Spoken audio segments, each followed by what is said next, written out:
చదవండి.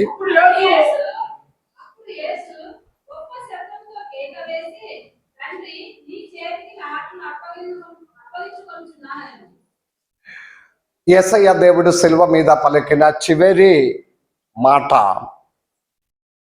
తండ్రి నా ఆత్మనే మీ చేతికి అప్పగిస్తున్నాను అని చెప్పి తన ప్రాణమనే విడిచిపెట్టాడు. ఒక మనుష్య జీవితంలో ప్రాముఖ్యమైనది 3 కార్యములు ఉంది: శరీరం, మనస్సు, ఆత్మ. శరీరం, మనస్సు, ఆత్మ. శరీరం మనతో ఉన్న విషయము, ఆత్మ దేహి, మనస్సు ఇతరులతో ఉన్న రిలేషన్లో ఆత్మ దేవునికి సంబంధమైనది. ఇక్కడ యేసయ్య దేవుడు మాట్లాడినది, దేవుడు తనకు అప్పగించిన ఆ ఆత్మనే దేవునికి అప్పగిస్తున్నారని. అంటే మనలో ఉన్న శరీరంలోనికి ఉన్న ఆత్మ, కొరింథీ పత్రికలో పౌలు చెప్పిన ఒక మాట ఉంది, మీ శరీరం దేవుని ఆలయంగా ఉన్నారు, ఆ ఆలయంలో ఉన్న దేవుని ఆత్మ ఉన్నారు, కాబట్టి దేవుని ఆత్మ ఉన్న మీ ఆలయం అనే పాడు చేయకూడదు. ఇప్పుడు మనుష్య శరీరంలోనికి దేవుడు తన ఆత్మనే ఇచ్చి ఉన్నాడు. జ్ఞానులకు జ్ఞాని అయిన సొలొమోన్ ప్రసంగి గ్రంథం రాసినప్పుడు ప్రారంభంలో అన్ని చదవడానికి సమయం లేదు. 3వ అధ్యాయం 21వ వచనములో ఒక మాట ఉంది, మృగము ఆత్మ కిందకి పోతున్నారా, మనుష్యుని ఆత్మ పైకి వెళ్తున్నారా ఎవరికి తెలియదు, మట్టి అయితే భూమిలోనికి చేరును. ప్రసంగి గ్రంథం 3వ అధ్యాయం 21వ వచనం ఒకసారి చదవండి. నరుని ఆత్మ నరులు ఆత్మ పరలోకమునకి ఎక్కిపోవునో లేదో, మృగములు ఆత్మ దిగిపోవునో ఏమో ఎవరికి తెలియను. దానికి వెనక ఉన్న మట్టి అయితే, శరీరం అయితే మట్టిలోనికి కలిసిపోతుంది. ఆత్మ విషయం పైకెక్కిపోతుందా, లేక మృగములో ఆత్మ భూమి మీదకి కిందిపోతుందా ఎవరికి తెలియను అని జ్ఞాని అయిన సొలొమోన్ చెప్పి 12వ అధ్యాయం 7వ వచనములో ఒక వాక్యం ఉంది. అదే సొలొమోన్ దానికి ఉన్న జవాబు చెప్తున్నారు. మన్నైనది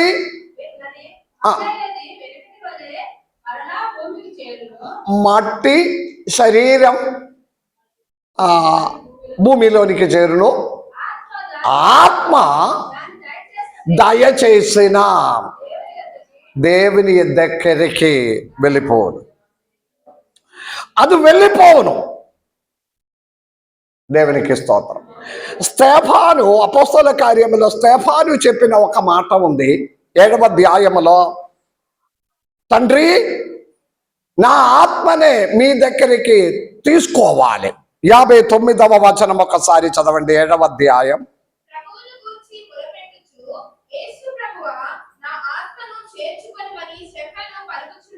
తన ఆత్మనే చేర్చుకో. Praise the lord. ఆత్మ వెళ్ళి ఎక్కిపోవును, తన తండ్రి దయచేసిన దేవుని దగ్గరికి వెళ్ళిపోవును. స్తేఫాను నా ఆత్మనే తీసుకోండి అని ప్రార్థన చేసినప్పుడు యేసయ్య దేవుడు పలికినది, నా ఆత్మనే మీ చేతికి అప్పగిస్తున్నారు. ఆత్మ దేవుడు అనుగ్రహించిన మన ఆత్మనే మనమే దేవునికి అప్పగించాలి. హల్లెలూయా. మన ఆత్మలోనికి, మన శరీరంలోనికి దురాత్మ కూడా తన ఆత్మనే పంపించడానికి ప్రయత్నం చేస్తుంది. యూదా ఇస్కరియోతులోనికి దురాత్మ ప్రవేశించింది. షౌలు దేవుని మాటకి ఎదురుగా మారినప్పుడు దగ్గర జాగ్రత్తగా ఉండాలి. సౌలు దేవుని మాటకి ఎదురుగా మారినప్పుడు అతనిలో దేవుడు అనుగ్రహించిన దేవుని ఆత్మ వెళ్ళిపోవడము, ఆ స్థలములోనికి దురాత్మ ప్రవేశించడం. దేవుడు మనకు అనుగ్రహించిన ఈ ఆత్మనే ఏ విధమైన దురాత్మ దానిలోనికి ఎక్కి పాడు చెయ్యకుండా, ఇంతకు ముందు చెప్పినట్లుగా దేవుడు అప్పగించినదంతయు ముగించి, ప్రతి ఒక్కరు జీవితమును గురించి దేవునికి ఒక పర్పస్ ఉంది, ఒక ఉద్దేశం ఉంది, ప్రణాళిక ఉంది. రామగుండములోనికి వచ్చి ఇక్కడ కాపురం ఉండడము, ఇక్కడ మిమ్మల్ని ఉంచడము, ఇక్కడ మీకు ఉద్యోగమైనా, పని అయినా, బిజినెస్ అయినా, జీవితమైనా, ఇక్కడ ఉండి ఒక చిన్న ఇల్లు, ఒక వాహనం, ఒక కుటుంబం, పిల్లలు, చిన్న ఒక సెటిల్మెంట్నే దేవుడు ఇక్కడ మనకు అనుగ్రహించిన వాటికి వెనక దేవుని ఒక ప్రణాళిక ఉంది. ఎంతమంది నమ్ముతున్నారు? దేవునికి ఒక ప్రణాళిక ఉంది మీ గురించి, మీ జీవితం గురించి. మృగములాగా జీవించి కొద్ది కాలం తర్వాత మట్టిలోనికి చేరడానికి కాదు, దేవుడు తన ఆత్మలో మన లోపలికి దయచేసినది. అందరు ఇక్కడ వినండి, దేవుడు తన ఆత్మనే మనకు దయచేసినది ఆయన ప్రణాళిక ఈ భూమి మీద నెరవేర్చడానికి. ఇంతకు ముందు విజయ చెప్పినప్పుడు ఏదో బాధపడి వెళ్ళిపోయినది కాదు, కొన్ని వాక్యం ఎక్కువ తీసుకుంటే కూడా చెప్పిన మర్మం చాలా బాగుంది. దేవునికి స్తోత్రం. ఇచ్చిన బాధ్యత అంతయు పూర్తిగా చేసి ఏమి మిగిలకుండా ఈ మన ఆత్మనే దేవుని చేతిలో సమర్పించినప్పుడు, ఎన్ని వయస్సు ఎంతకాలం జీవించిన టైంలో ఈ లోకములో మనమును దేవుడు పంపించి ఉంచిన కాలం దేవుని ప్రణాళిక మనము నెరవేర్చాలి. ఈ 2025 గుడ్ ఫ్రైడే దినములో ఉన్న ఆలోచన, దేవా నా ఏడల మీ యొక్క ఆలోచన ఏంటిది, నా కుటుంబం ఏడల మీ యొక్క ప్రణాళిక ఏంటిది, అది నేను పూర్తిగా చేయాలి. చేసి నా ఆత్మనే దేవుని చేతిలోనికి, అపవాది దొంగతనం చేయకుండా దేవుని చేతిలోనికి సమర్పించి జీవితం ముగించాలి. ఇంకా ఒక మాట చెప్పి నేను ముగించుకుందాం. ఒకానొక రోజు ప్రవర్తి అయిన ఏలియా, దేవుడు తను పరలోకములోనికి తీసుకొని వెళ్ళడానికి ఉన్న చివరి గడియ, తన జీవితంలో చివరి నిమిషంలో దేవుడు తను పరలోకములోనికి తీసుకెళ్ళడానికి దేవుడు సిద్ధపడి ఉన్న విషయమనే దేవుడు ఏలియా ప్రవర్తకి తెలియచేశాడు. దేవుడు ఏమన్నారంటే, నీవు ఒంటరిగా అవరా, నీ ఒంటరిగా రా. ఎప్పుడు ఈ ఎలీషా శిష్యుడు దీనితో పాటు ఉన్నాడు. ఈ సమయం దగ్గరే ఆవినప్పుడు, ఆత్మనే తీసుకుపోవడానికి ఉన్న సమయము దగ్గరే ఆవినప్పుడు, జ్ఞానం కలిగి, వివేకం కలిగి, బుద్ధి కలిగి మనం ఉండాలి. ఇప్పుడు మన ఆత్మలు ఎప్పుడు పోతుందో, ఎక్కడికి పోతుందో, ఎలా పోతుందో అని చాలా మందికి తెలియదు.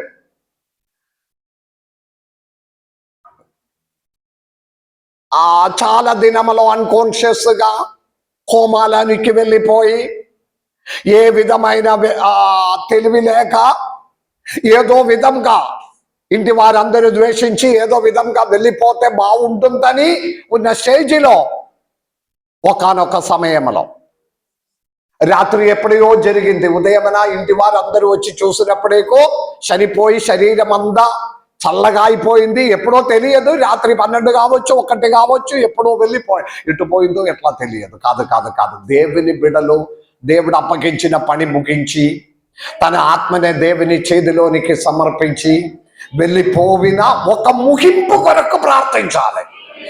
అందుకే విజయ చెప్పినామ కార్యారంభము కంటే కార్యాంతం మేలు. ఎలాగ జీవించిందని కాదు, ముగింపు ఎలా ఉండాలి. తనకి అప్పగించిన పని అంతయు ముగించి,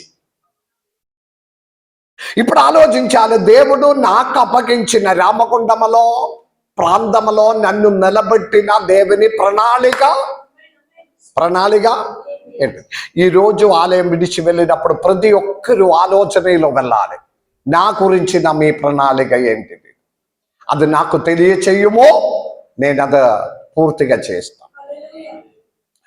ఏలియా బయలుదేరిన చివరి మూమెంట్లో ఈ శిష్యుడైన ఏలీషాయికి కొంచెం అర్థమైంది. ఇది నీ ఆత్మనే తీసుకుపోవడానికి దేవుడు రెడీగా ఉన్నాడు. విడిచిపెట్టకుండా శిష్యుడు ఇతని వెంబడి ఏలియా అన్నారు, ఏలీషా నీవిక్కడ ఉండు, దేవుడు నన్ను బేతేలులోనికి పిలుస్తున్నా. బేతేలులోకి నేను విడవకుండా ఇతడు బేతేలులోనికి, బేతేలు గిల్గాలిలో నుండి గిల్గాలిలోనికి పిలిచాడు. గిల్గాలిలో విడవకుండా బేతేలులోనికి పిలిచాడు. బేతేలులో నుండి అన్నారు నీవు ఇక్కడే ఉండు, దేవుడు నన్ను యోర్దానికి పిలుస్తున్నారు, నీవు ఎక్కడ పోయినా నేను మీ వెనక వస్తామని చెప్పి ఏలీషా ఏలియాయికి వెనక పోయినా. దేవుని బిడలారా, 2వ రాజుల గ్రంథములో ఇలాగ విడువకుండా యజమానుడైన ఏలియా వెంబడి తిరిగిన ఏలీషాతో 2వ అధ్యాయం 9వ వచనములో ఏలియా ఒక మాట అడుగుతుంది. 2వ రాజుల గ్రంథం 2వ అధ్యాయం 9వ వచనములో విడవకుండా ఉన్నాడు. ఇది నీ ఒక ప్రణాళిక, నీవుకి ఏం కావాలి? ఏలియా ఏలీషాతో శిష్యుడితో అడిగినావు, నేను ఎన్ని చెప్పినా నీవు నన్ను విడిచిపోవడం లేదు. సరే, మీకేం కావాలి? మీ కొరకు నేను ఏమి చేయాలి? ఒక మాట అడుగుతావా? ఏం చేయాలని? ఏలీషా చెప్పిన ఒక మాట, మీ ఆత్మకి 2 నా మీదకి రావాలి. దేవుడు మీకు అప్పగించిన ఆత్మకి 2 నాకు కావాలి. నేను చెప్పవలసినది అంటే ఆత్మ ఒక షేరింగ్ ఉంది. ఆత్మ పరిశుద్ధాత్మతో నడిపింపబడిన వారు దగ్గర కూర్చుండే ఆ ఒక షేరింగ్ ఉంది. ఆ ఒక స్పందన నడుస్తుంది. ముచ్చట చెప్పిన వారి దగ్గరికి పోయి కూర్చుంటే ముచ్చటయే చెప్తుంది. మీరు ఆత్మలో ప్రార్థనతో కూర్చుంటే కూడా మిమ్మల్ని పిలిస్తే ఇటు చూడు వారు అటు చూడు. మీరు కొంచెం ఆరాధన చేసుకుంటామంటే ముచ్చట చెప్పిన వారు మిమ్మల్ని ఒప్పుకోరు, దూరం ఉండాలి. ఆత్మ ఏలీషా వెనక తిరిగినట్లుగా ఆత్మతో నడిపించిన వారి దగ్గరే ఉండాలి. అర్థమైన వారి దేవునికి స్తోత్రం చెల్లి. మీకు అప్పగించిన ఆత్మనే ఇంకో ఒకరికి, మీ ఆ ఒక పగర్చ, ఆ ఒక షేరింగ్, ఆ ఒక శక్తి, ఆ ఒక బలం, ఆ ఒక అనుభవం ఇంకో ఒకరికి పంచినట్లుగా దేవునికి స్తోత్రం. చూడు, ఇప్పుడు లోకేష్ అట్టు చూడు, ఏదో భయంకరంగా నవ్వుతుంది. అక్కడే వెనక ఏం నడుస్తున్నారో నాకు తెలియదు, కానీ ఇంకా ఒక్కరు కూడా దగ్గర కూర్చుంటే అదొక ముచ్చటలాగా మారిపోతుంది. ఇక్కడ ఆత్మీయంగా మాట్లాడుతున్నారు, కానీ ఇది ఏ సంబంధం లేకుండా, ఏ మీటింగ్ లేనా, ఏ ఆత్మీయ కార్యములైనా కొన్ని జరుగుతుంది. కానీ ఏలియా వెనక ఏలీషాకి ఒకే కోరిక, మీ ఆత్మకి 2 నాకు రావాలి. దేవునికి కిందకి మనము చదివిన ఎడల 2వ అధ్యాయం 14వ వచనములో చివరి చదివిము.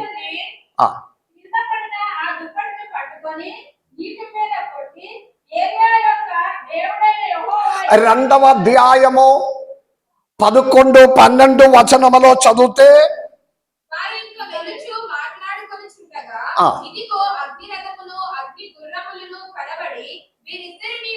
ఇప్పుడు 1 నిమిషం ఆ కథ చరిత్రను తెలుసు, నేను ముగిస్తా. ఏలియా అన్నారు, ఈ 200 పరిశుద్ధాత్మ ఆ షేరింగ్ నా వలన ఉన్న విషయం కాదు, పరిశుద్ధాత్మ దేవునిదే, దేవుడిచ్చినది. నమ్మిన వారి మాత్రం దేవుని స్తుతించాలి. అది మీకు ఇవ్వాలా, 200 ఇవ్వాలా వద్దా, అది అందయో నా చేతిలో ఉన్న విషయం కానే కాదు. అది దేవుడు ఇష్టపడితే దేవుడు ఇస్తుంది. కానీ నేను ఒక్క క్లూ చెప్తా. దేవుడు నన్ను ఎత్తుకొని పోయినప్పుడు, తీసుకొని వెళ్ళినప్పుడు అది మీకు కనపడితే, అంటే విషయం దేవునికి అప్పగిస్తున్నారు, నన్ను కనపడినట్లుగా తీసుకెళ్లాలా, కనపడకుండా తీసుకెళ్లాలా, అదంతా దేవుడు చేస్తుంది. నన్ను తీసుకొని వెళ్ళినప్పుడు నీవు నన్ను అది కనపడితే ఆత్మ మీరు కోరిన ప్రకారం 200 మీకు దొరుకుతుంది. ఒకవేళ నీవు నన్ను కనపడలేకపోతే అది దేవుని ఇష్టం, మీరు కోరినది జరగను. ఇట్లా మాట్లాడుకొని వెళ్ళినప్పుడు 11, 12 చదవండి.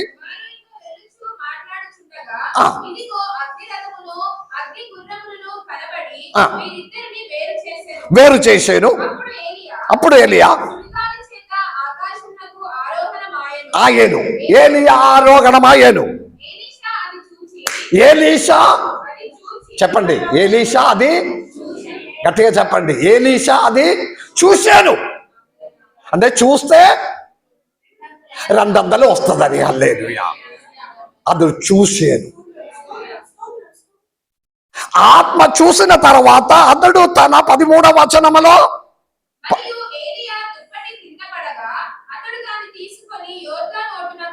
ఏలీషా 12వ వచనములో ఏలీషా తన వస్త్రం అది చూసి తన వస్త్రమును చింపి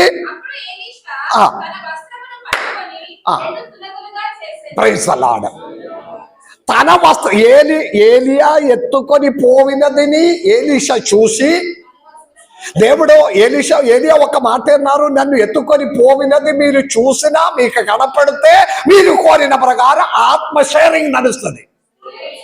అది దేవుని కార్యం. అది చూశాడు. చూసిన వెంటనే ఇదుడు తన వస్త్రమనే 2గా చింపి, అప్పుడు పైనుండి ఏలియా వస్త్రం ఆయన మీదకి వచ్చాడు. మన వస్త్రం అనే మనము చింపుకొని ఉన్నప్పుడు ఆత్మ అభిషేకమైన మరి ఒక వస్త్రం అనే దేవుడు సన్నిధిలో నుండి మనకు దొరుకుతుంది. అద్భుతములు అక్కడ నుండి ప్రారంభిస్తున్నారు. ఆత్మ షేరింగ్ అక్కడ ఏలియా చేసిన దానికంటే అధికం అద్భుతములు దేవుడు ఎలీషా ద్వారా చేశాడు. దేవునికి స్తోత్రం. పరిశుద్ధాత్మ ఒక షేరింగ్. ఆ షేరింగ్ ముగించిన తర్వాత ఆ ఆత్మని దేవుని చేతికి దేవుడు తీసుకుపోమని కాదు, విడిచిపెట్టడం కాదు, దేవునికి అప్పగించాలి.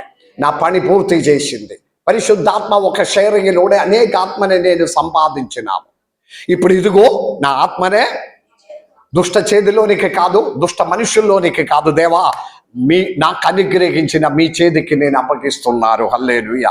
ఆ ఒక్క సమర్పణములతో కూడా మనము దేవుని చేతిలోనికి సమర్పించుకుంటాం.